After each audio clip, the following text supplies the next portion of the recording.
And it's my great pleasure to introduce Professor Alain Taieb, who you all know. He's an expert in atopic dermatitis and also in pigmentary disorders. I worked with Alain for many years, and he's also the president of the International Society of Atopic Dermatitis and has taken great effort in helping people in underdeveloped countries with this disease. So please, Alain.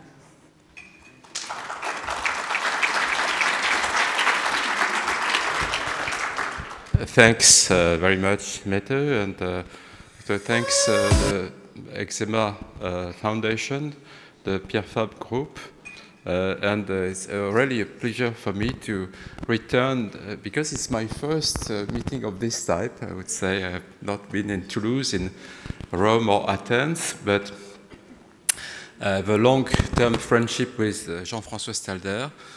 And both of us, we created the European Task Force on Atopic Dermatitis in 1990. And we had the continuous support of Pierre Fabre for all our endeavors in this field. And concerning the topic I will cover today, also a big thanks to the Eczema Foundation. At this time, it was the Fondation Dermatite Atopique. I would say myself, I prefer Fondation Dermatite Atopique. This is a matter of controversy.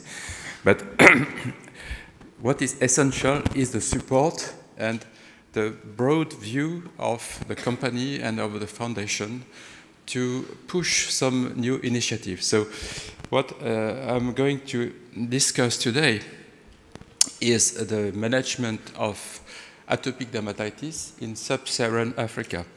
I'm just returning from another meeting related to this issue, which was held in Antananarivo, Madagascar, with WHO, also under the sponsorship of the World Allergy Organization. So now it's making a lot of support around not only neglected tropical skin disease, but merging the importance of healthy skin for all the population, including the population in underdeveloped countries, or now we say low resources countries. And this is a new shift. And last week there was the launch of the WHO framework program to integrate common skin disorders, including atopic dermatitis, into their neglected tropical disease, in which there is about already 20 diseases with skin manifestations. So, in fact, I myself, as said by Mette, the president of the International Society of Atopic Dermatitis. And when I was elected as president, it was in Utrecht, following the last Rashka symposium.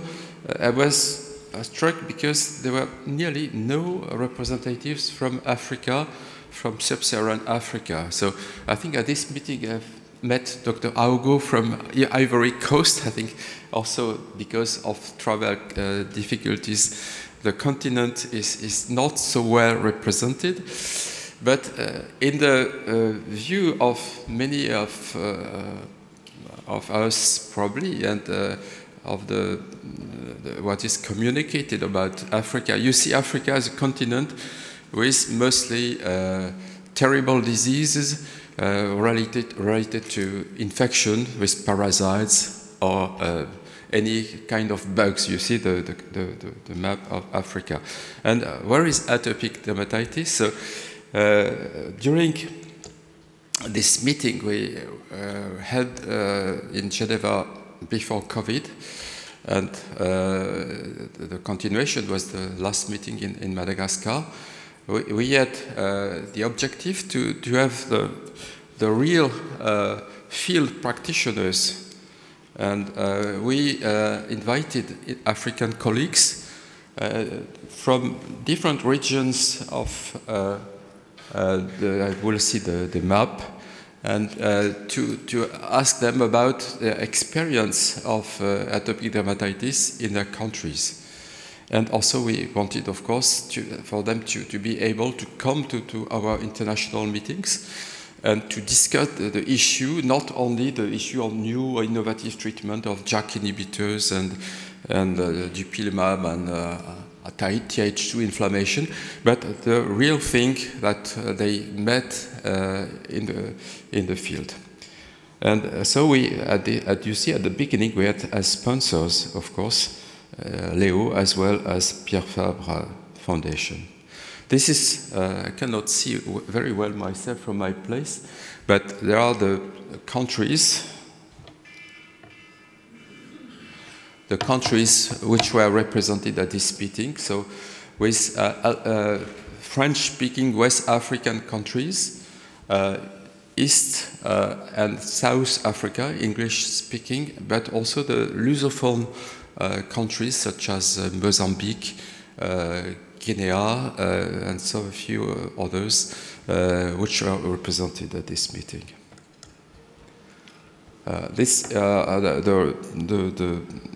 The persons present in Geneva. I just want to thank, because he's not coming today, and also he missed the Madagascar meeting, Roberto Takauka from Sao Paulo, Brazil, because he was very instrumental, in fact, to liaise with this Portuguese-speaking community in Africa, and also to make the initial survey looking at the needs and how the doctors in this part of the world are treating the patients. So here's Roberto. Roberto is very fond of this design thinking way. So it's a bottom-up, I think, which applies very nicely to your society here. How the problems are spotted after general discussion, and then there is a good triage to go to the essential, the key points. So we had also some origami. So concerning the position of WHO, so one of the difficulties of atopic dermatitis, and this is probably also important for you, for the patients, as well as the doctors and the nurses in this room, this is important if we know about its prevalence, of course, its burden, but they go directly to mortality and morbidity. So there is little known about the mortality due to atopic dermatitis. And I'm very surprised when we looked again in PubMed, for example, eczema herpeticum or similar widespread disease with virus or with bacteria. Very little is published. There are cases of osteomyelitis, for example, severe superinfection. But we need more data because our colleagues from Africa, they see patients with devastating atopic dermatitis and devastating perioderma. It's probably very probable that some patients die because of atopic. But this information is clearly lacking, as well as mortality. So concerning the integrated approach of WHO, so now it is changing with the new framework.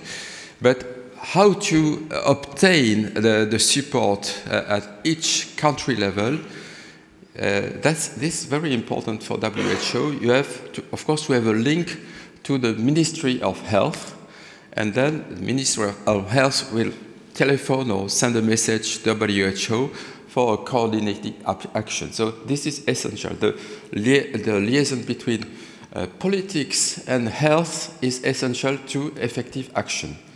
And in Madagascar, we were fortunate because the Ministry of Health of Madagascar was present at the meeting.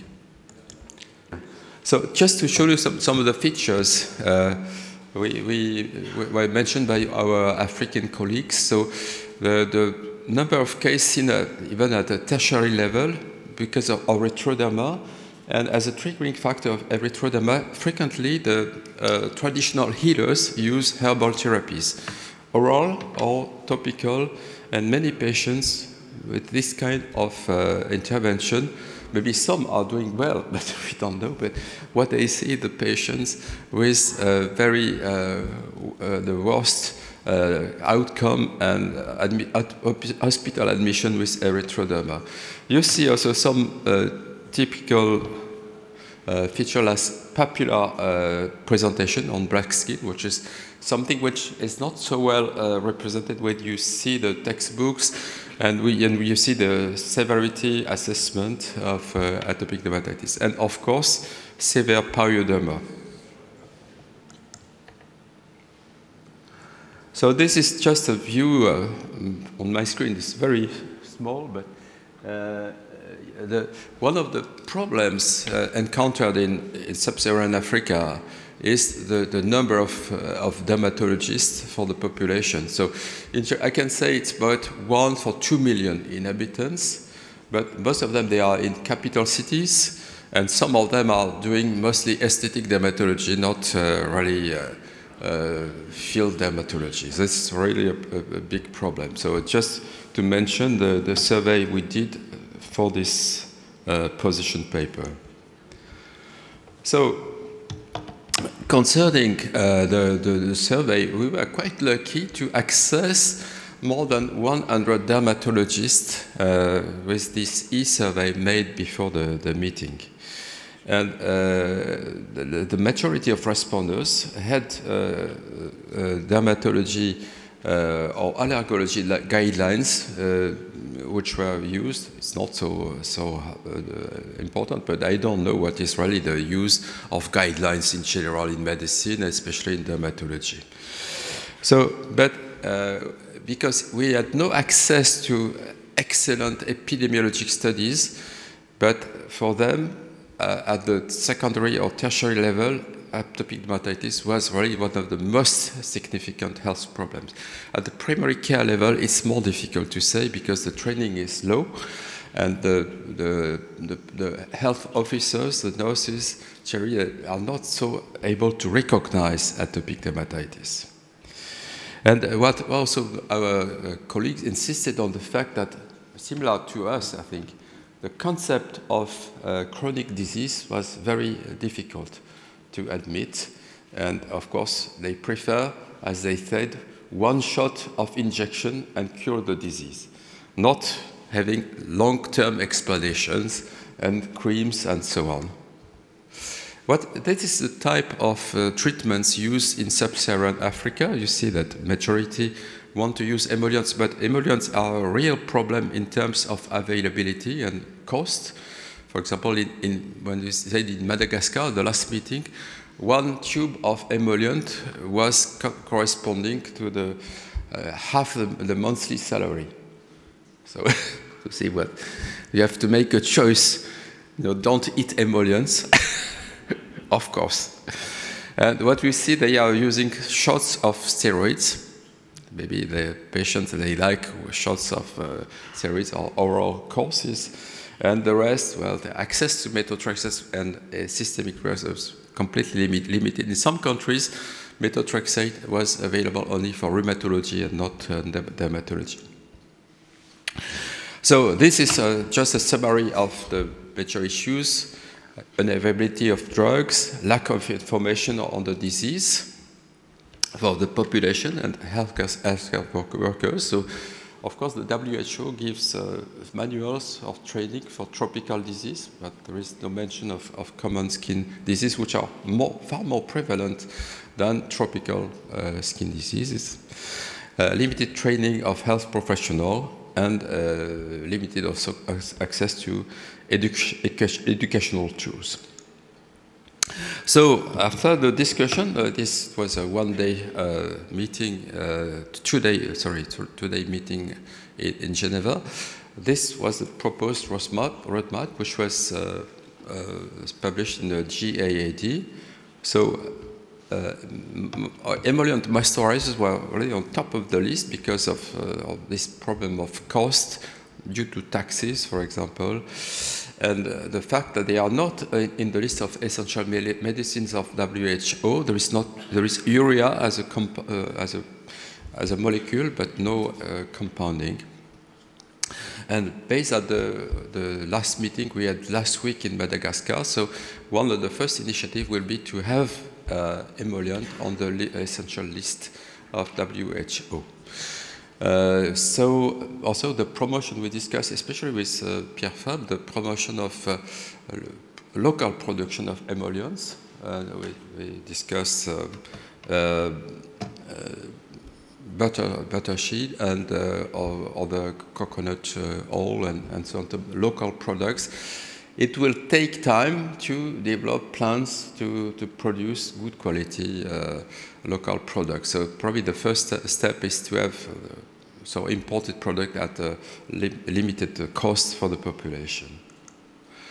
So concerning the conventional drugs, I know there is a big competition with traditional healers, and also there are some compounds which are both on the market. It's also the case for depigmenting agents and corticosteroids. But it is clear that we need good quality topical steroids. So in some places, for example, there is a compounding at the Regional Trading Center in Moshi, Tanzania. So Dr. Mavuba was present at the meeting in Madagascar, discussed how they are doing this. And for systemic drugs, so one of the problems is having the possibility to have a blood test, which restrict the possibility when it is not available. But given the low toxicity of methotrexate, we think it could be said in the guidelines we don't need so much blood testing for methotrexate in most individuals in need of a systemic treatment. It is cheap, and so we want to develop the accessibility to methotrexate. So education training. So the WHO don't say education training, they say capacity building. If you want to discuss with WHO, don't say thérapeutique, éducation thérapeutique, say capacity building. This is the right term to use. And so there are some tools now, and we are going to develop new tools now with WHO, so the courses which are integrated in other courses of WHO. And of course, this manual, which now dates back from 2018, which covers mostly NTD and with a heading other skin disease. And we will muscle the part on atopic dermatitis, of course, and other disease. And what is essential, I think, for education training is access to e-health, and the experiences already, and some are supported by Pierre Fabre, using store and forward dermatology are quite good. And in terms of empowerment of the local people, it is absolutely excellent. From health officers to dermatologists, a few dermatologists, they like very much, and it increased the awareness on many skin disease. And so, as was shown by Professor Fabre from Mali, in a matter of a few years, many diagnoses can be made at the primary level with this education, continuous education. So I will go, maybe because this is not your maybe major interest, but research priority, they are here because one of the key questions about black skin is what is the equivalent of the filaggrin deficiency? And it is clear that there is something. We know that, for example, X-linked ichthyosis is present in the black African, but the phenotype corresponding to ichthyosis vulgaris is lacking. So there is something which maybe is very important for basic research in atopic dermatitis when you look at black skin. So for tools and governance, and there are, of course, this would be like a convergence between, of course, our society, which is international, but which is a small society, and corporate funding that we hope to raise around these objectives. And, of course, the support of WHO, World Allergy Organization, because of this comorbidity with asthma mostly, which is a killing disease, which is more important in terms of public health. The alliance is very important with them. And also, of course, with WHO, they have some money, but they offer some possibility to channel our initiative. This is important. They have a discussion every year with big companies like Pfizer or Sanofi, and access to drug will maybe be changed with this approach. So what we said also as a society, we promoted some local African initiative. We gave some grants to colleagues, and I was surprised to see the quality of the work which has been done, especially there is a project in Nigeria where they look at the native languages in the country, and they have educational tools. I have some, I can show example if you like, with videos, and they will translate this video, which are now in English, in 3 native languages. And WHO is very also appreciative of this point because they can offer free translation for many languages. So this is the paper from the Geneva meeting is available since now for 3 years in the GAAD. And just to finish my talk.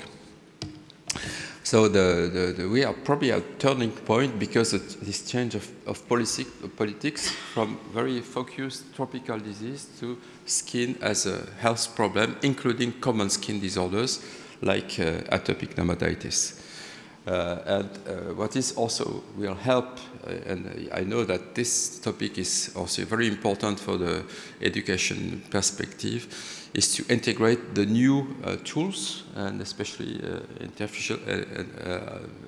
artificial intelligence. And in Madagascar, we had the Passion project, which is run mostly by colleagues in Switzerland, which was presented, and they have already some very interesting data concerning atopic dermatitis. Just because the local organizer at the front row, the Michel Ramien and Daniel Marcoux, you have in front of you the local organizer of the next ISAD meeting in Montreal in October. So if some of you are interested, so by the latest development, please come to Montreal. Thank you very much.